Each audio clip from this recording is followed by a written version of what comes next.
Declaro aberta a sessão ordinária da Primeira Câmara Civil do Tribunal de Justiça do Estado do Rio Grande do Norte, neste dia de 19 de dezembro de 2023. Leitura, discussão e aprovação da ata da sessão anterior. Todos de acordo? Sim. Comunicações e proposições. Há algum expediente? Não há expedientes. A presidência propõe uma moção de agradecimento ao excelentíssimo senhor Procurador de Justiça, doutor Herbert Pereira Bezerra, que esteve presente a esta Câmara durante este mês. Todos de acordo? Sim. Também congratulações aos desembargadores Gilson Barbosa, Bandei Muneiro e Judito Nunes pela passagem natalício de seus natalícios nos dias 24, 30 e 31 do presente mês, respectivamente. Todos de acordo, o Ministério Público se manifesta. Também congratulações à doutora Ana Célia Fagundes de Souza Pinheiro e Ana Fabíola Torquato Nunes Rego, nos dias 17 e 27 deste mês. Todos de acordo? Sim. Na ordem administrativa, Primeira Câmara Civil, a presidência comunica que todas as ações em que houver extensão de quórum não serão julgadas nesta sessão, em virtude de que todas as câmaras estão funcionando simultaneamente, motivo pelo qual não é possível aos colegas saírem dos seus julgamentos originários para comparecerem a esta Câmara. Da mesma maneira que convocados para aquelas câmaras não poderão comparecer em face deste motivo. Ficam todos, portanto, presentes e virtualmente presentes, avisados desta questão. Nós vamos aqui, por necessidade de fazer a sustentação em outra Câmara, a doutora Adriana Fernandes, no 14, vai ter preferência na ordem jurisdicional relativa ao desembargador Expedito Ferreira.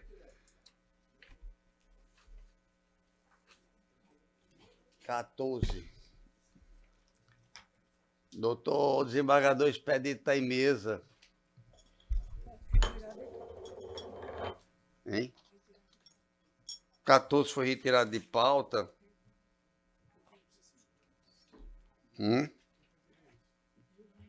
Ou está na pauta? Senhor presidente, bom dia. André Franco falando aqui. Um minuto, por favor. O desembargador Expedito está em mesa ou não?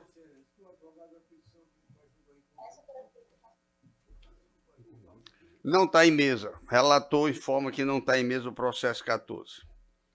Ok. Na sequência, a doutora Bruna Oliveira dos Santos, 09, desembargador Expedito. É da Unimed. A nossa sugestão, doutora, é que possam ser alinhadas as teses nos vários processos. Não tenho visto Vossa Excelência por aqui, por isso que eu estou... Mas Vossa Excelência fica à vontade dentro de suas prerrogativas. O 9 não cabe sustentação oral, segundo consta. Passamos, então, ao 24, desembargador Dilermando. 24, desembargador Dilermando, por favor. 24, doutora Bruna. Em mesa também. Flávio José.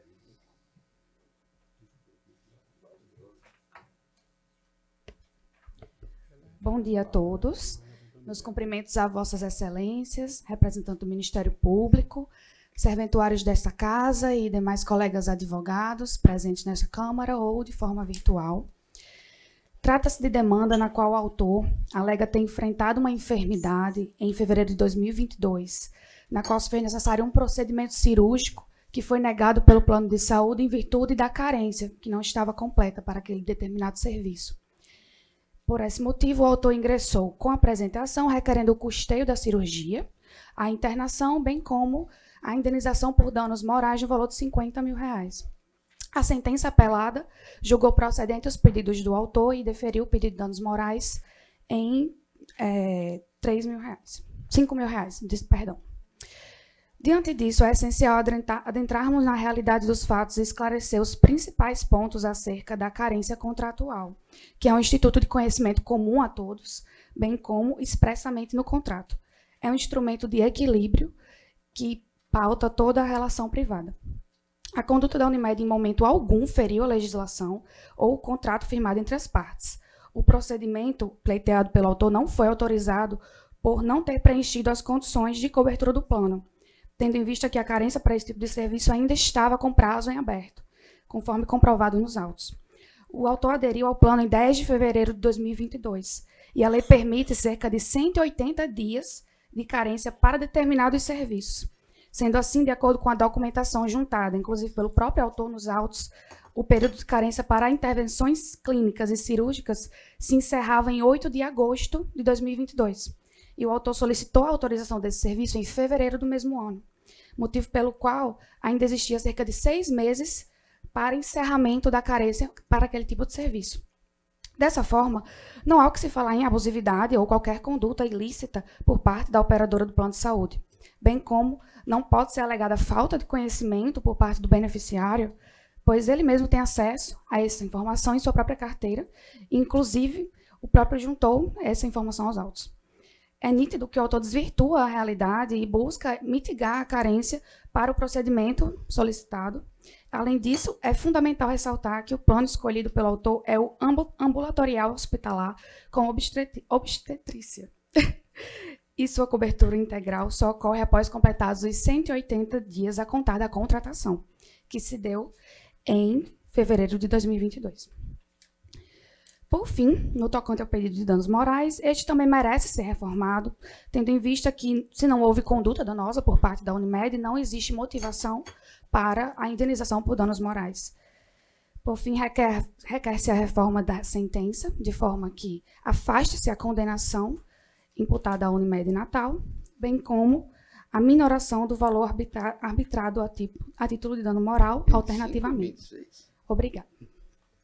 Embargador Expedito, Vossa Excelência está julgado o processo, né? Não, esse é o meu. Aliás, é o 24, né? Esse é meu, 24. Não provimento, né? Está sendo desprovido, porque é uma situação de urgência e emergência. Está sendo desprovido a unanimidade, salvo engano, pelo sistema. É da Unimed, né? O recurso está sendo desprovido, a apelação. É o 33, relatoria, minha relatoria 33.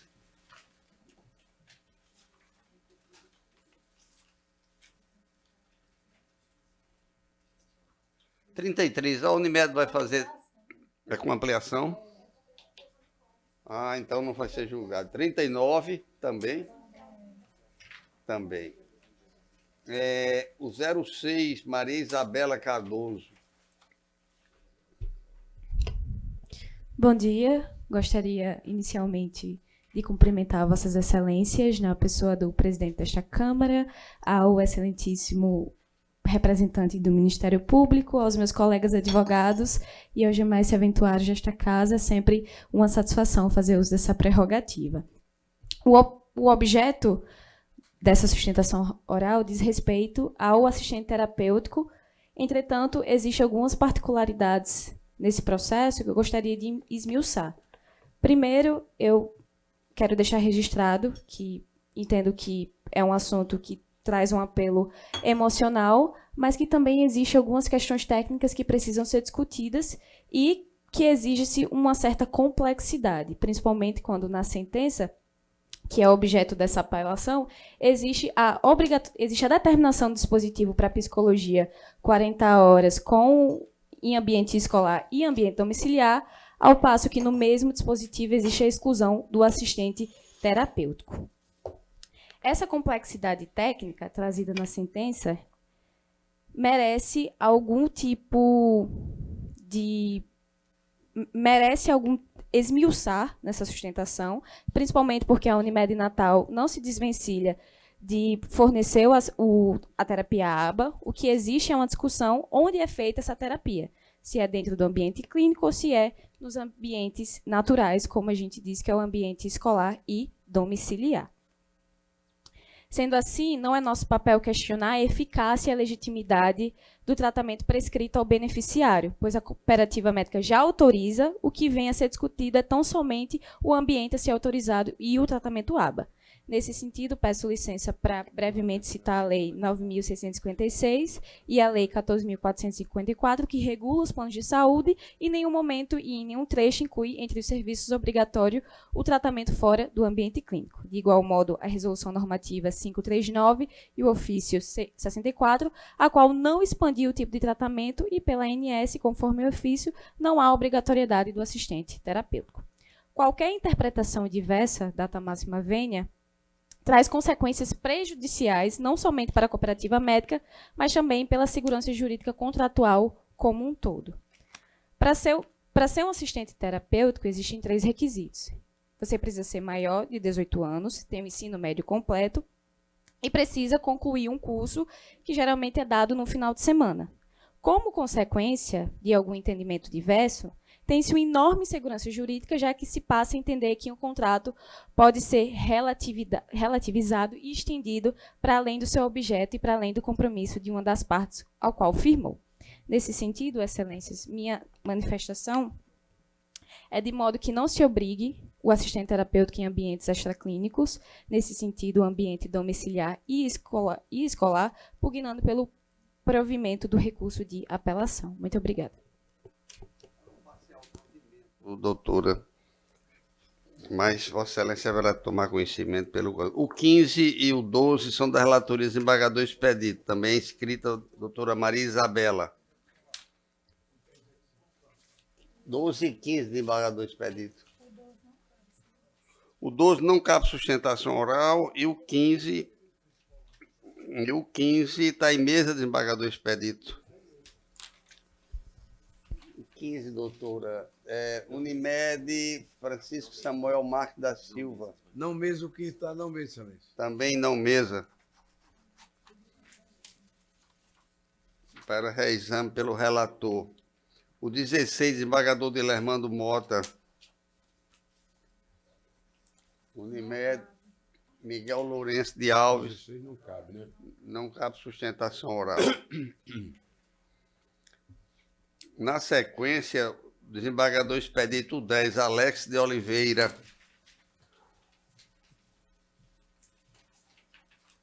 Sindicato da Indústria de Cerveja, Naturágua.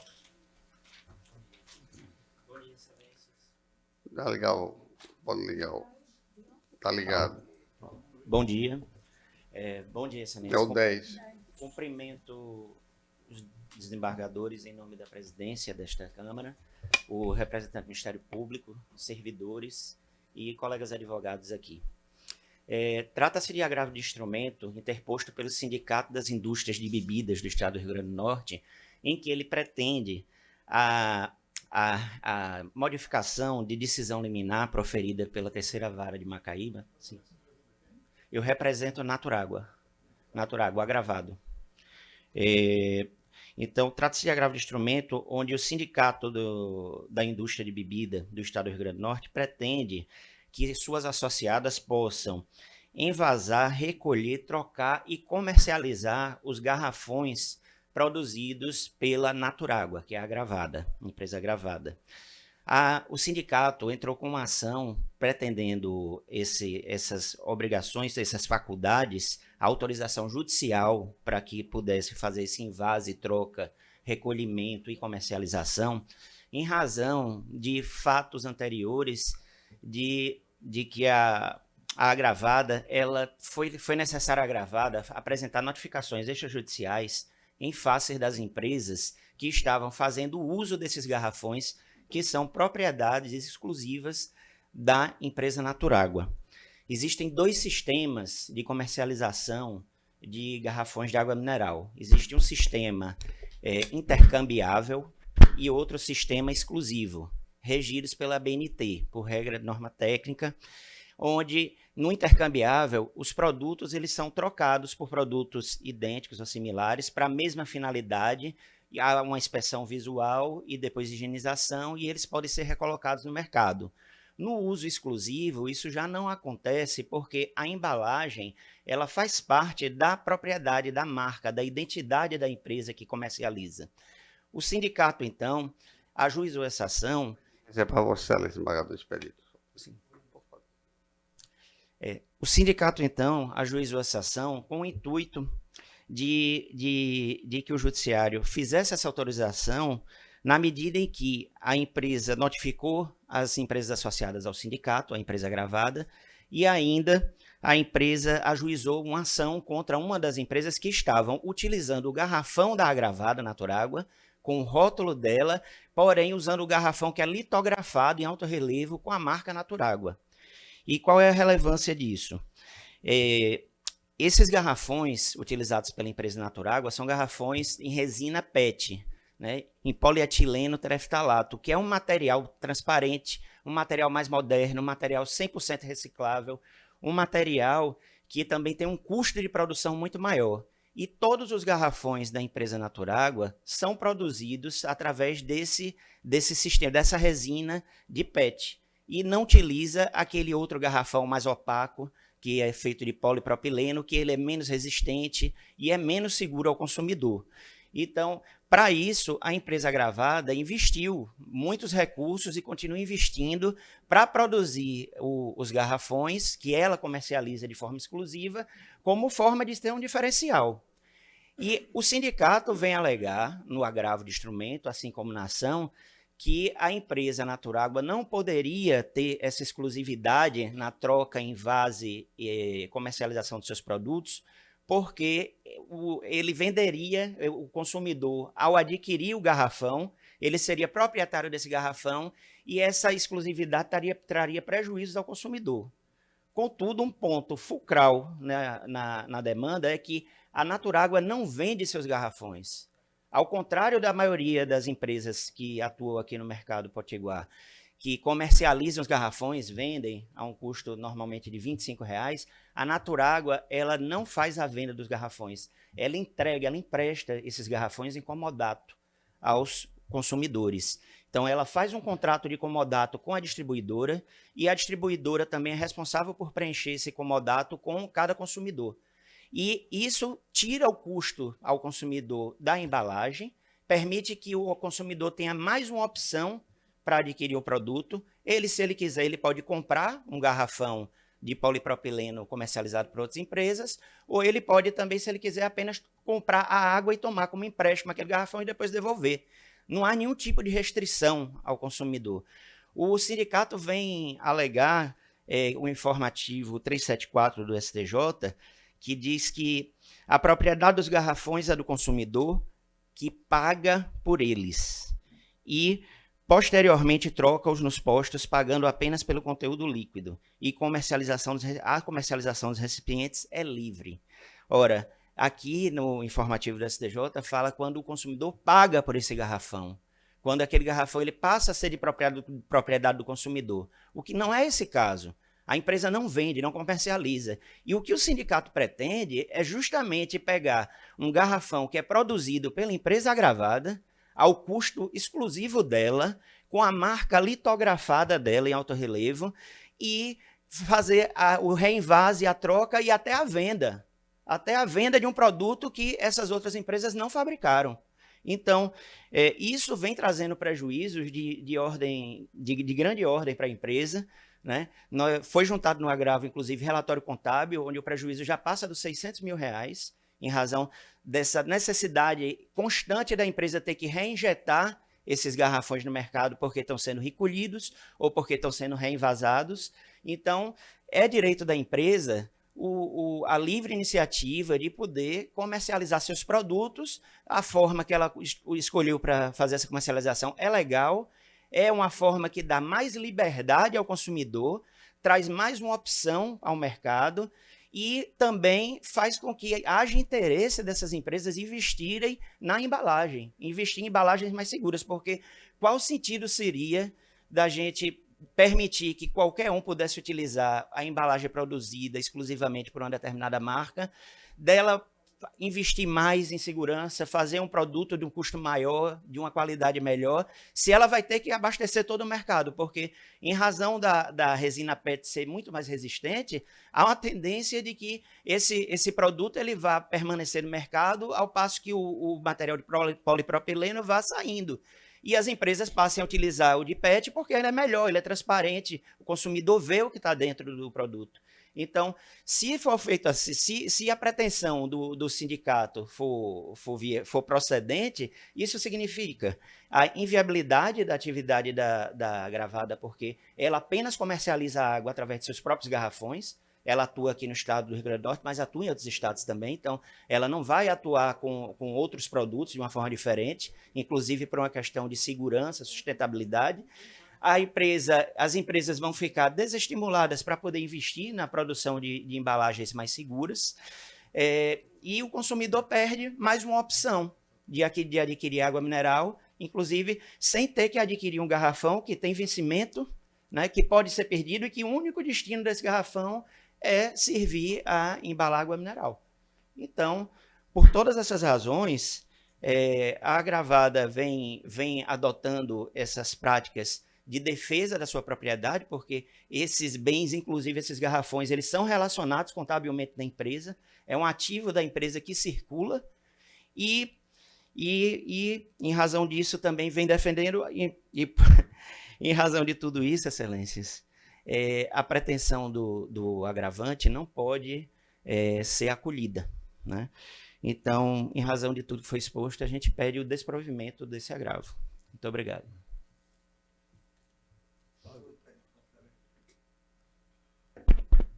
Só aqui um comodato, só com a empresa, né, que vaza. Não há nenhum comodato com os usuários individuais. Né? A empresa vende os bujões e agora quer ter é que os bujões fiquem só com ele, quando ele vende ao usuário. Excelência, só pela ordem. Foi juntado. Um comodato com a empresa que vaza. Sim, mas não, também tem. Foi juntado os canhotos, onde consta o nome da distribuidora, o nome do consumidor e o endereço dele. Porque são poucos. Não é exclusividade. O bujão está sendo vendido. Mas em TV, Ok. a Vossa Excelência está com voto? Estou com voto. Está disposto? Provimento. Com provimento, desembargador de Lermando, Vossa Excelência tem um 20 agora na ordem, doutor Marco Lanús. Unanimidade pelo provimento.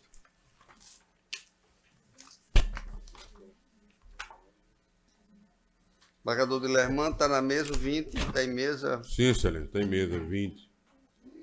Ah, não, né? Não, esse não está em mesa. O 20 não está, excelência. Não está em mesa. Está vindo de Mossoró de novo? Estou, mas é isso mesmo. Vou advogar. Hein? 22, desembargador de Lermando, doutor José Augusto Barbalho. 22? 22. Foi feita a defesa, não é? Já fez a defesa, excelência. Pelo Cristo de vista de Vossa Excelência, foi só um pedido de preferência hoje. Desembargador de Lermando mantém funcionamento. Vossa Excelência foi que tirou o voto. Perfeito. Vossa Excelência pediu vista. Não, Vossa Excelência. Eu pedi vídeo, estou discordando, exatamente. Correto.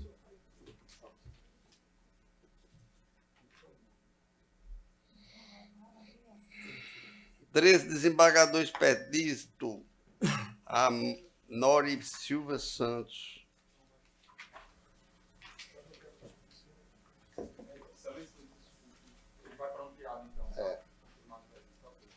Desembargador, dica de desembargador de Lermando. Cornélio.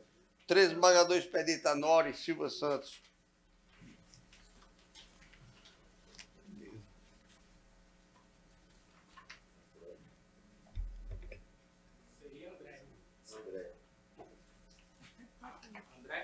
Desculpe, porque aqui a letra... André Silva Santo Carvalho. Bom dia, excelências. Se for André, estou presente. É ele mesmo. O senhor fala para o doutor João Maria de Oliveira. Justamente. O seu poder de síntese, doutor, estamos escutando. Certo. Bom dia, excelências. Cumprimento a presidência e os demais desembargadores. O tema em questão é uma matéria nova para a Câmara Civil, em razão do julgamento do STF quanto do tema 606, que trata justamente sobre o quê? O empregado público que tenha se aposentado, certo? Ele tem direito a permanecer no vínculo após essa aposentadoria, manter seu vínculo empregatício, e o cerne da questão é justamente esse. Com a emenda constitucional, em 13 de novembro de 2019, surgiu o parágrafo 14 do artigo 37, que disse que, a partir do momento que o empregado público se aposentar, rompe o vínculo empregatício. Porém, a mesma emenda que trouxe essa restrição ao empregado público trouxe uma ressalva ao empregado público que se aposentou antes, tratando-se do direito adquirido do empregado público. No caso em questão, o agravante trabalhava na Urbana, aposentou-se antes da reforma da Previdência e, por tal motivo, permaneceu a trabalhar. O X da questão é que a Urbana decidiu demitir esse trabalhador sob a alegação que ele estava sob a espécie do benefício de aposentadoria especial. Ora, o que seria o benefício de aposentadoria especial? Seria aquele benefício, aquele trabalhador que esteve exposto a agentes nocivos prejudiciais à sua saúde ou integridade física e, por tal exposição, ele se aposenta precocemente ou ele pode converter esse tempo com um acréscimo de 40% de tempo de contribuição e se aposentar em outra espécie de aposentadoria que não seja especial. Foi o que aconteceu no caso desse trabalhador, empregado público. Ele se aposentou na especial, porém a Urbana demitiu sob o argumento que não poderia jamais estar trabalhando, sendo causa de rompimento do vínculo empregatício. Acontece que a Urbana não percebeu que o trabalhador tinha um direito adquirido a permanecer no vínculo empregatício, porque tem o direito adquirido no artigo 6º da emenda constitucional, que diz que será resguardado o direito desse trabalhador. Segundo ponto, o tema 709 do STF, que a própria Urbana utiliza para demitir esse trabalhador, no voto não consta sequer a palavra demissão. Só consta que cessará o pagamento do benefício. Então, o que é que se percebe? A Urbana não poderia demitir. A Urbana teria que oficiar o INSS e o INSS teria que suspender o pagamento do benefício previdenciário, porque não se pode acumular o benefício e continuar trabalhando. Isso foi o que o STF julgou no tema 709. O agravante busca tão somente o quê? Urbana, você não me deu em qualquer momento o contraditório, algo simples, para que eu pudesse me explicar. Simplesmente demitiu. No prazo do aviso, o trabalhador fez um pedido de revisão ao INSS, dizendo: INSS, eu tenho direito a 2 espécies de aposentadoria. Não quero aposentadoria especial, eu quero aposentadoria por tempo de contribuição, porque essa aposentadoria me permite continuar trabalhando e receber o benefício de forma acumulada. Foi feito o pedido de revisão e foi julgado procedente o pedido, tanto que foi deferido e hoje o trabalhador recebe sua aposentadoria por tempo de contribuição, inclusive desde 2017, o que demonstra o direito adquirido, certo? Segundo, o STF deixou bem claro, se for apostadoria especial, tem que suspender o benefício. Não é mais apostadoria especial, é apostadoria por tempo de contribuição. Então, o argumento de demissão não prevalece. Terceiro, não se pode cessar o benefício porque não estamos falando de benefício de apostadoria especial, e sim de apostadoria por tempo de contribuição. Quarto, a reintegração desse trabalhador, se faz necessária com base no próprio tema 606 do STF, que garantiu, se ficar aprovado que o trabalhador preenche os requisitos da aposentadoria antes da reforma, se aposentou, é um direito adquirido. E se a causa foi simplesmente a aposentadoria, tem que ser reintegrado. Está lá no tema 606 do STF. E por último, um ponto muito importante é que a Urbana alega que tem decisão judicial mandando demitir esses trabalhadores, mas não foi anexada qualquer decisão. Inclusive, desde a petição inicial até o presente momento, o agravante vem exigindo essa decisão judicial, porque não tem decisão judicial mandando demitir. Existe apenas um projeto de governança, existe um estudo do Tribunal de Contas do Estado dizendo que a Urbana realmente está numa situação delicada, mas não existe uma decisão mandando demitir todos os trabalhadores. É isso. Diante de toda essa narrativa, o que se requer somente é a aplicação do precedente do STF, tema 606, tema 709, foram julgados em repercussão geral e que seja aplicado tão somente a jurisprudência para que se possa, obviamente, fazer valer o direito do agravante. Nesses termos, peço conhecimento e provimento do recurso. Do expedito, esse é o 13. Não provido, não é isso? Não provido. Porque tem uma decisão judicial, né? De ligar 25 e 26, desembargador Delermando Calim de Medeiros. 25 e 26. Depois eu quero que você me dê o processo. Volta de Lermando Mota, 25 e 26. 6. É a mesma matéria, né? Isso, Excelência. Desembargador Cláudio Santos. Pois não, doutora. Posso começar? Está em mesa, desembargador. Estou em mesa, não é? Bom dia, desembargadores. Desembargador de Lermando, a quem saúdo os demais colegas aqui presentes. Desembargador de Lermando, eu trouxe uma folha de papel ofício, em branco. E a minha primeira folha dos meus memoriais, da minha sustentação oral. Essa folha está em branco, eu posso fazer o que eu quiser. Eu posso emprestar, eu posso dar, eu posso riscar, eu posso usar. Essa folha só serve a mim.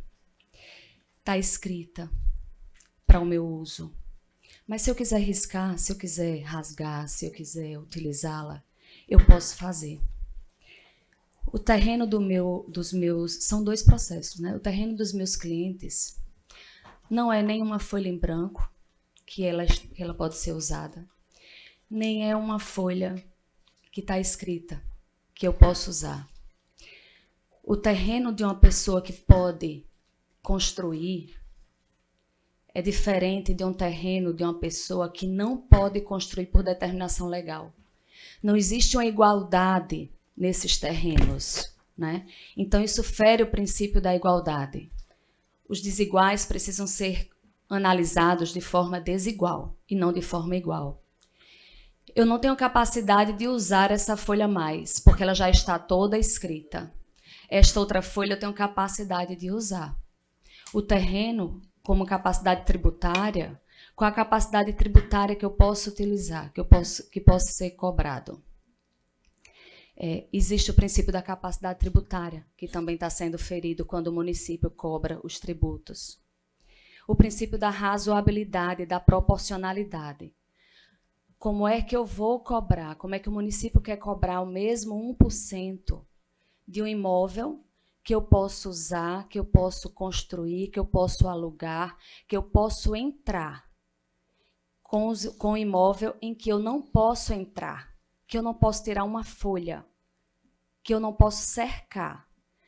Como é que o município de Natal pode cobrar TLP, taxa de limpeza pública, quando nem o serviço pode ser prestado, porque não tem um caminhão que passe, porque não tem lixo, porque ele não pode limpar o seu terreno para poder deixar o lixo do lado de fora e a prefeitura prestar o serviço, né? Eu não tenho iluminação pública. São terrenos localizados em áreas não edificantes, em dunas, para preservar o meio ambiente. Na lei de resíduos sólidos, existe o princípio do protetor-recebedor. Quando aquele terreno, quando aquele imóvel, ele está sendo em benefício da comunidade, da sociedade, como preservação ambiental, o Estado deve pagar ao proprietário. E o que está se buscando é o contrário, é o município cobrando do proprietário. Mais uma vez eu digo, os proprietários eles só têm uma folha de papel no cartório. É a única coisa que eles possuem. É uma folha de papel. No artigo 44 do Código Tributário Municipal, ele diz: o imposto é calculado por 1% para os imóveis edificados e 1% para os imóveis não edificados. No inciso 3, o imposto é calculado sobre o valor venal do imóvel a uma alíquota de 1% para imóveis não edificados. O imóvel do meu cliente, dos meus clientes, ele não é edificado por opção deles. Ele é não edificado por determinação legal. Eles não podem edificar. No parágrafo único, ele diz: fica o Poder Executivo autorizado a reduzir a alíquota do imposto até 0% em relação aos imóveis encravados em área de não edificante. Ou seja, no próprio artigo 44, ele traz a diferença de que existe diferença entre o imóvel edificado e o imóvel não edificante, por determinação legal. Não existe incidência tributária, o Código Tributário não trouxe a incidência tributária para esses imóveis. É o princípio da igualdade que está sendo quebrado, o princípio da capacidade tributária, o princípio da razoabilidade da proporcionalidade, o princípio do protetor recebedor. E acredito que devo ter dito outros princípios na petição, que não estou recordando. Na própria TLP, no artigo 103, ele diz que o fato gerador é a utilização efetiva ou potencial dos serviços, com remoção e destinação do lixo prestado ao contribuinte. Qual é o serviço que o município de Natal presta aos meus clientes? Eu não sei qual é o serviço que ele presta, porque os meus clientes não podem sequer produzir lixo, porque os imóveis estão em área não edificante. Eles não podem sequer entrar na área. Existe já ação de desapropriação votada por esse Tribunal de Justiça, que reconheceu a desapropriação indireta, e já foi dada entrada também no novo IRDR, né? Por isso a gente pede a manutenção da decisão do primeiro grau, né? Muito obrigada. Os votos são pela... conhecendo e dando provimento, porque a apelação é do município, não é isso?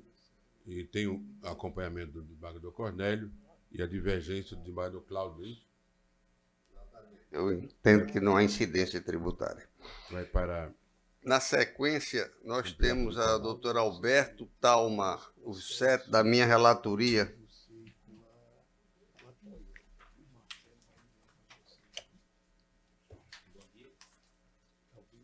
Bom dia, Excelências. Vossa Excelência, fala por quem, doutor? Pela Habitax Empreendimentos Imobiliários Limitada, ora apelante.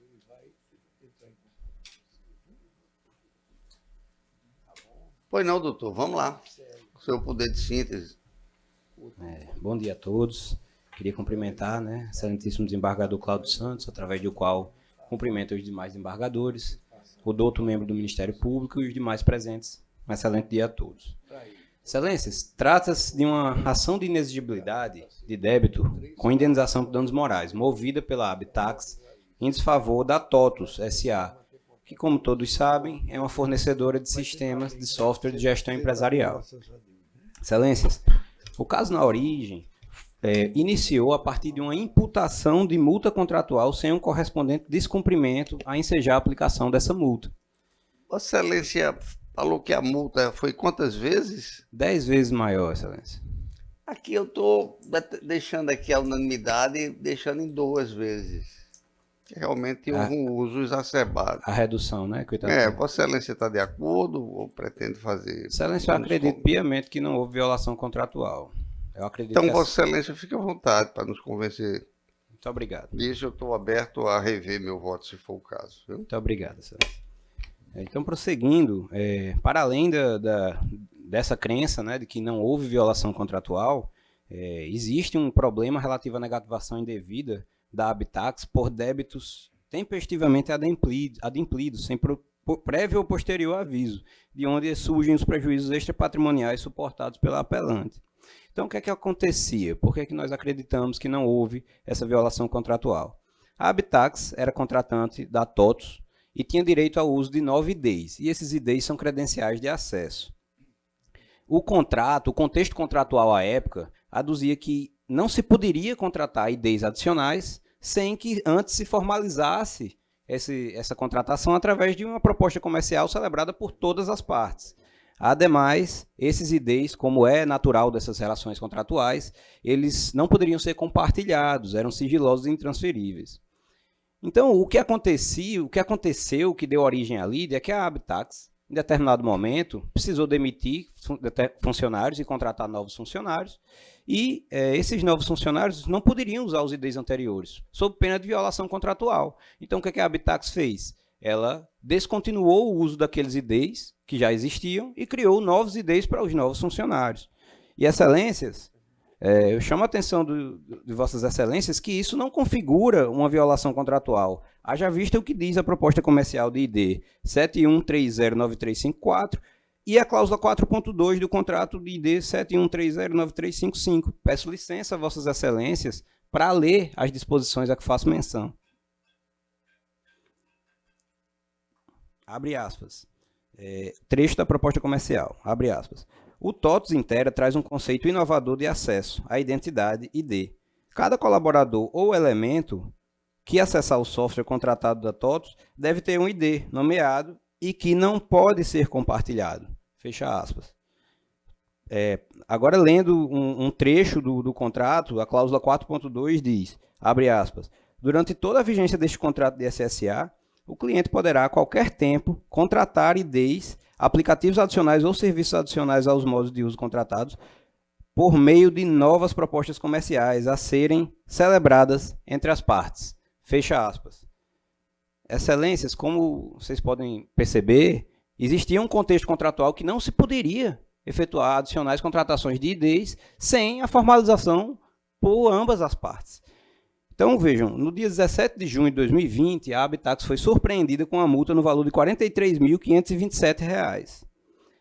Essa multa, como o excelentíssimo desembargador Cláudio Santos falou, ela tinha, me questionou, na realidade, ela tinha um valor de 10 vezes o valor da mensalidade à época, que era de R$ 4.400, sob a alegação de que a Habitax estaria usando mais do que 9 IDs, o que se pretende comprovar inverídico por meio desta apelação. Excelências, quando a Habitax percebeu que havia sofrido essa multa, ela foi investigar e descobriu que havia sido negativada, desembargador de Lermando, por 2 débitos que já haviam sido adimplidos. Estava negativada desde 25 de maio. E esses 2 débitos, Excelências, eles não tinham nada a ver com essa violação contratual. Eram débitos pré-existentes. Então, existem dois escopos a serem discutidos nessa ação. Excelências, para além desse fato, esse fato dessa negativação indevida por esses 2 débitos já adimplidos é um fato incontroverso nestes autos, jamais disputado pelo esforço defensivo. E é uma negativação dupla que não foi precedida nem sucedida de aviso. Então, o cerne da questão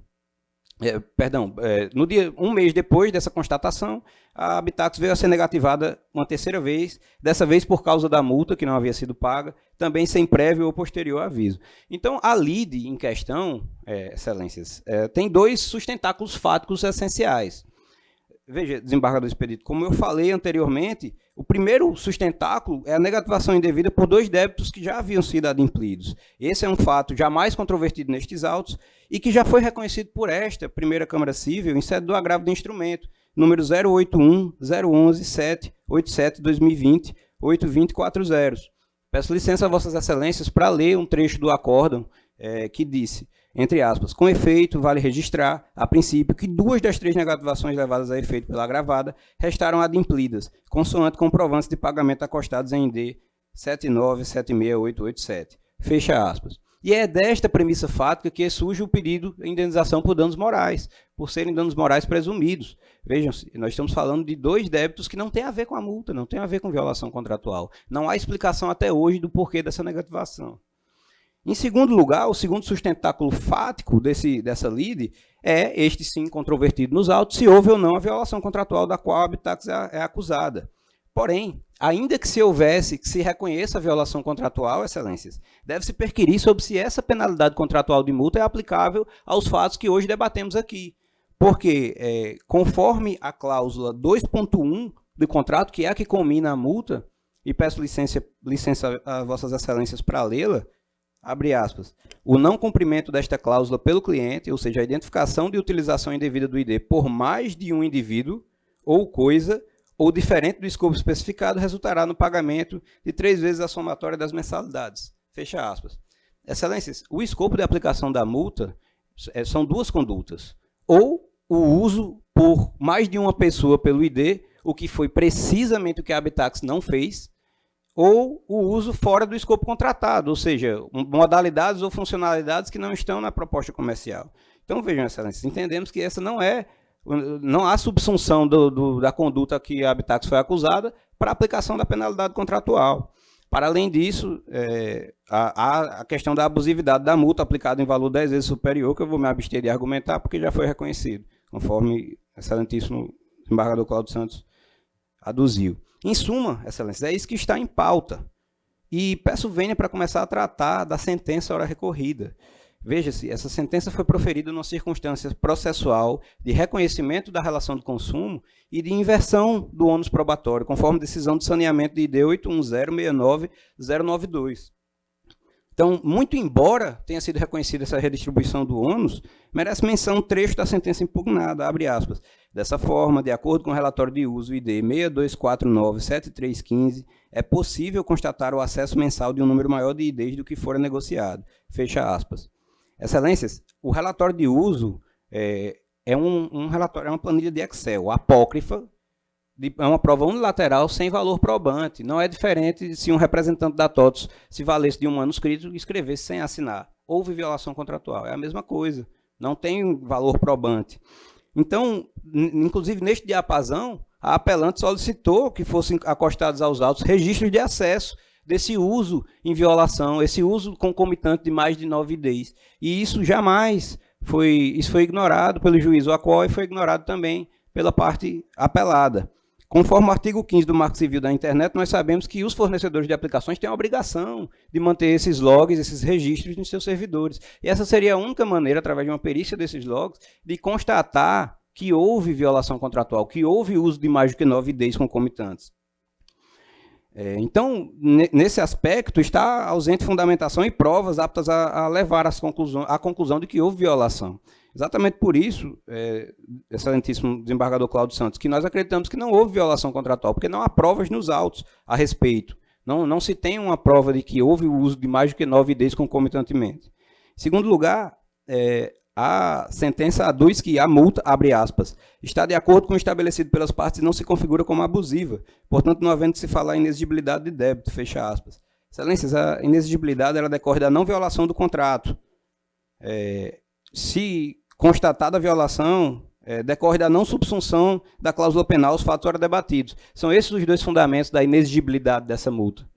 Então, a abusividade nada tem a ver com a inexigibilidade. Foi uma confusão que o juiz sentenciante cometeu. E essa multa, que foi aplicada em 10 vezes o valor da mensalidade, ela ocorreu numa circunstância de nenhum prejuízo operacional ou financeiro para todos. Em terceiro lugar, a sentença fala de falta de provas de que a apelante não teria acostado aos autos provas suficientes, de que faltou informações, e nisso ela está se referindo ao fato de que a Habitax não sabia que você tinha que remanejar os IDs, porque a reutilização dos IDs é precisamente o que está descrito na cláusula 2.1 como ensejadora da multa.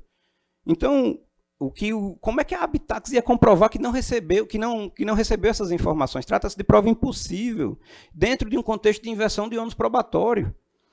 Vejam-se, devemos suscitar o artigo 423 do Código Civil, que aduz: quando houver no contrato de adesão cláusulas ambíguas ou contraditórias, dever-se-á adotar a interpretação mais favorável ao aderente, que é a Habitax. Excelentíssimo desembargador expedito, é a Habitax. Então, como vamos negar nesse contexto contratual que não havia dúvida ou que não havia contrariedade de disposições e cláusulas? Veja-se, vamos lembrar, não se pode compartilhar esses IDs, eles são exclusivos e pessoalizados, e não se perfectibilizará a contratação de mais IDs sem que se formalize essa contratação através de proposta comercial e assinatura por ambas as partes.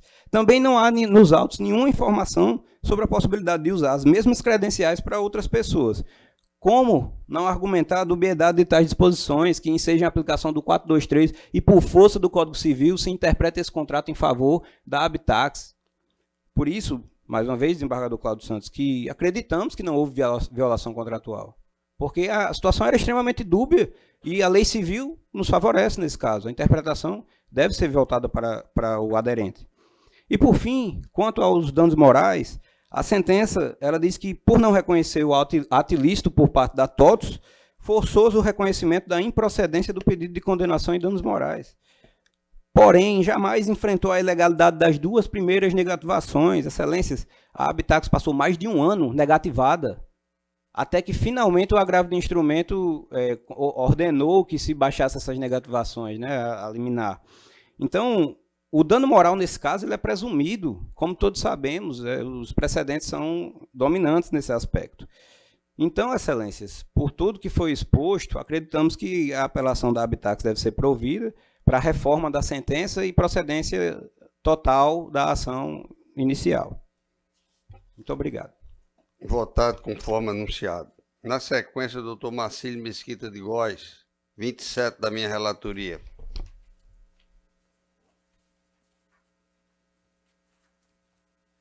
Parabéns pela defesa, doutor, mas já foi muito bom já. O desembargador Cornélio, aliás, 27.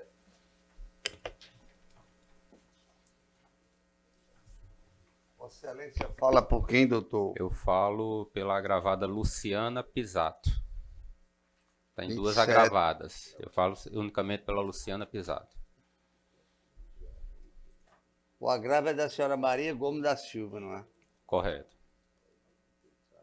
Acho que é Maria Mário Gomes, Roda né? Belmont e outros. O outros aí é Luciana Pisada, acredito O meu voto atende os interesses do advogado. Agora tem uma divergência, Vossa Excelência. Não, eu retirei meu voto para escutar o advogado e verificar melhor as razões de Vossa Excelência. E estou acompanhando Vossa Excelência. A unanimidade, doutor Marcílio. Satisfeito. E Vossa Excelência, eu já dei no poder de síntese, ter só uma folhinha já, mas melhor assim. Mas em branco ou escrita? Não, essa daqui está escrita. Mas no poder de síntese está aqui, ó. Está escrita, mas melhor não precisar fazer a sustentação, né? A experiência. A experiência. Ainda alcancei Vossa Excelência lá na Cidade Alta, ali pelo... Com certeza. Perto da Jundiaí, Apodi, por ali, não era? Dia 13... Fui até lá pedir voto. Com certeza. Votou ou não votou?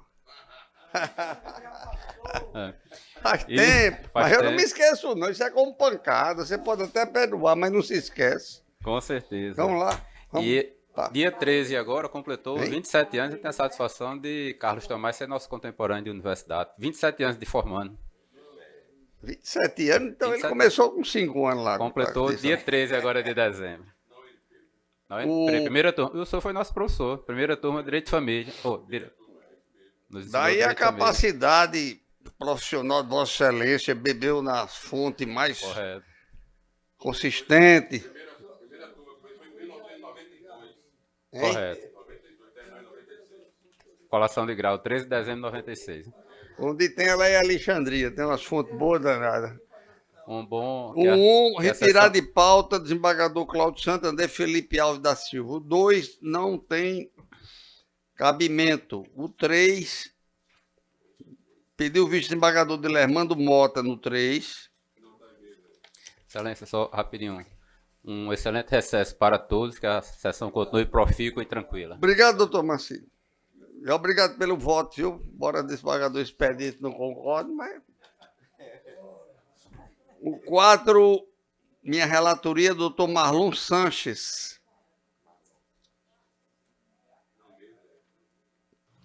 Excelência, por gentileza, o 2 não tem cabimento. O 2 é aqui numa tutela de urgência ou... É porque não cabe, né? Tentacional, né?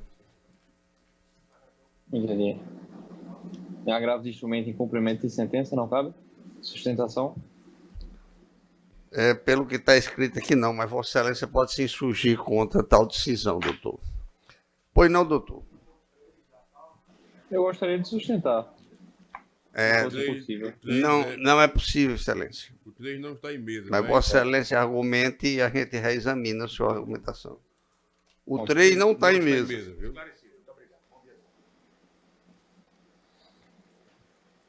Ok, doutor Felipe César. Tá certo? Fica à disposição para receber Vossa Excelência ou para eventual recurso a respeito. A decisão, consigo ver nos autos? A decisão está gravada, Excelência. Ok. O 4 não está presente, o doutor Marlon Sanches. O 5, doutor Frederico. Esses 5, eu estou retirando de mesa porque a esposa dele está para parir a qualquer hora e ele está acompanhando a esposa, o primeiro filho. Houve um requerimento nesse sentido ontem. O 5, portanto, não mesa. Esqueci de avisar aí. O 6 já foi. O 7 também. Excelência, me desculpe interromper novamente. O senhor disse que estava gravada a decisão do 2. Está gravada aqui nesse vídeo, eu não escutei. Espera aí, doutor. Só um minuto, por favor. É o que foi dito que não cabe sustentação. Mas eu queria ouvir o voto, será que seria possível? Não. O senhor vai tomar conhecimento do voto pela publicação oficial. Não há como a gente declarar o voto de todos. São muitos processos e muitas defesas. 500 processos no dia não dá para gente decidir, ok? Mas Vossa Excelência entrar em contato com o gabinete depois, a gente faz a gentileza de dizer e realmente rever as razões de Vossa Excelência, ok? Muito obrigado. De nada, bom dia, doutor. O 7 também.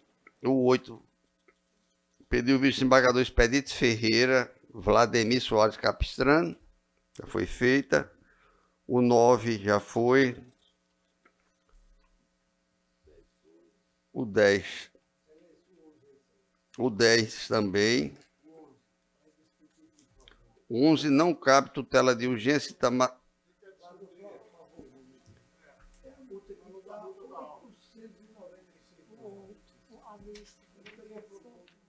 O 11? O 11, viu? Não, eu acho que 40 mil é um valor muito bom. 50 mil? Estou querendo discutir o valor da multa. Está em 400 e pouco. Eu sei, mas ele está pedindo a opinião, estou dando. 50 é resolvido. Resolvido o 11, 50 mil. Peraí. 12 não, já foi. Só um minutinho. Esse é 11, né? O 11, né? A multa é o 11, né? De Baga do Expedito, é? A multa. Tem na virtual o outro aqui que é 250. Peraí, vamos resolver esse 11 aqui que está com a palavra do embargador de Lermando, por favor. No valor, não é isso? É. No voto tem quanto? Tá. 25 é R$4 mil o valor, né? Vou enriquecer por conta do um negócio. É virtual isso aqui, tá na virtual.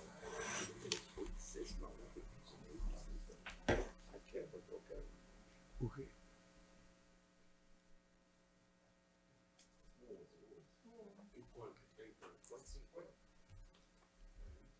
R$50 mil votado. Excelência, aí tem um virtual que a gente vai votar, que é 252. Qual é o número? 350 na virtual. R$40 mil. Vamos combinar, né? Qual é o número da pauta? É o 350, né? É o virtual. 350, então você já coloca lá. Pronto, 25 mil. Vamos para frente aqui. 12 votado, 13 votado, 14 também. Foi retirado de pauta o 14, de mesa, aliás. 15 não mesa. O 16 não cabe. 17, Bruno Henrique Saldanha Farias. Esse é do desembargador Dilermando. Eu sou impedido. De que um? Sim, eu pensei que era da coroa. O 17, anotar o meu impedimento. 18, Leonardo Oliveira Dantas.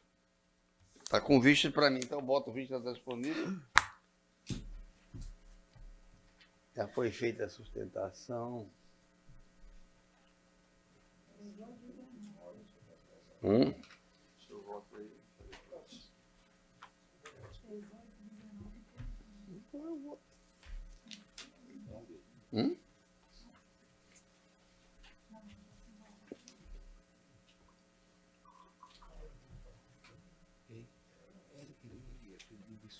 Já foi feita a sustentação, não, né?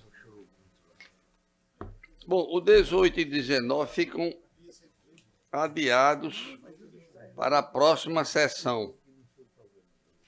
Adiados, o 18 e o 19, porque não tem um voto visto ainda. 20 não mesa. Marca Lanús já foi informado.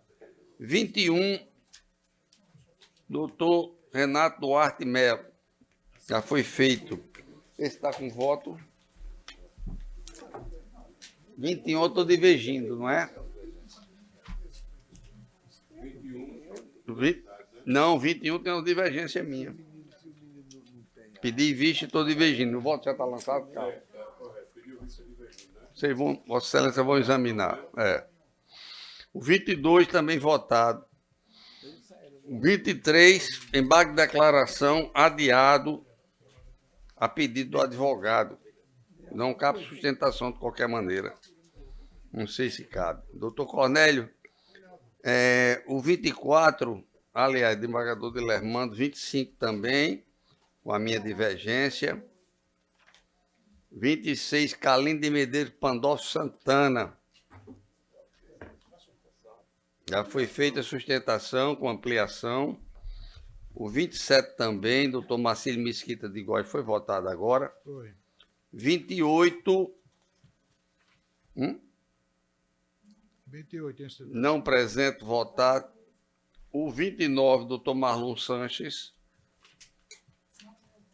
Não presente. A sala virtual. 30, doutor Rodrigo Dutra de Castro Gilberto. Não está presente. Doutor Rodrigo Aires de Moraes, na 31. De quem? Aliás, o 30 também tem impedimento, mas voltam os três aí, né? Desembargador Cornélio. Inclusive já está votado. Está votado. 31, Rodrigo Aires de Moraes. Ok. Extensão de quórum não pode ser votada. Depois eu quero um relatório, se possível, logo no início do mês, para que nós possamos alinhar essas votações dos processos com extensão de quórum. Porque se não houver possibilidade, desembargador Cornélio, desembargador Expedito, nós vamos marcar uma extraordinária que não coincida com as outras câmaras para a gente votar. Não, se for necessário. Não pode ser mais esse ano, né, Expedito? Porque ainda é outro dia. Aí a gente vai marcar uma extraordinária para votar esse processo com extensão de quórum. Vossa Excelência tira 10 dias de férias. Mas aí só vai ter sessão depois do dia 20. Nós temos tempo, mas apenas eu quero... Então poderia marcar um dia de quinta-feira que as outras não têm, né? Exatamente, para a gente concluir essas votações que estão muito atrasadas. Poderia ser já na primeira quinta-feira. Ok? A gente conversa oportunamente, né? Eu gostaria de... Cadê aquele papel que você me deu? Eu leio. Atrás, as moções.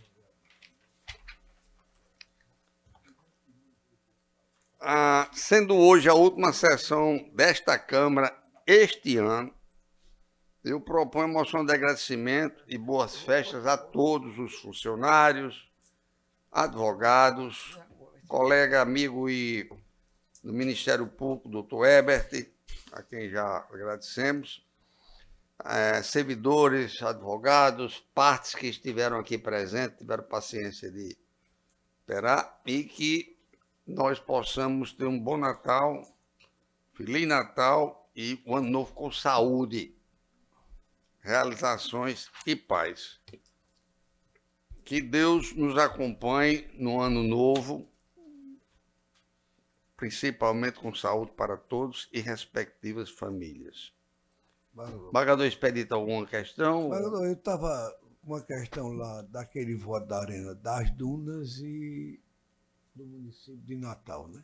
O advogado da Arena foi até descortês comigo. Eu estou com uma embargo de declaração que ele pede para me decidir, e o advogado na roda disse que eu não podia nem sequer despachar, tinha que mandar para Vossa Excelência. E a gente decide isso, como vai ficar. Ele tem 4 votos, né? Vamos julgar os embargos? Não. Os embargos se julga.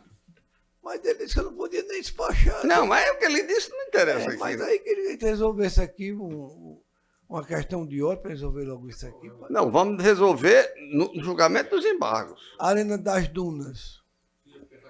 4 votos, aí ninguém sabe.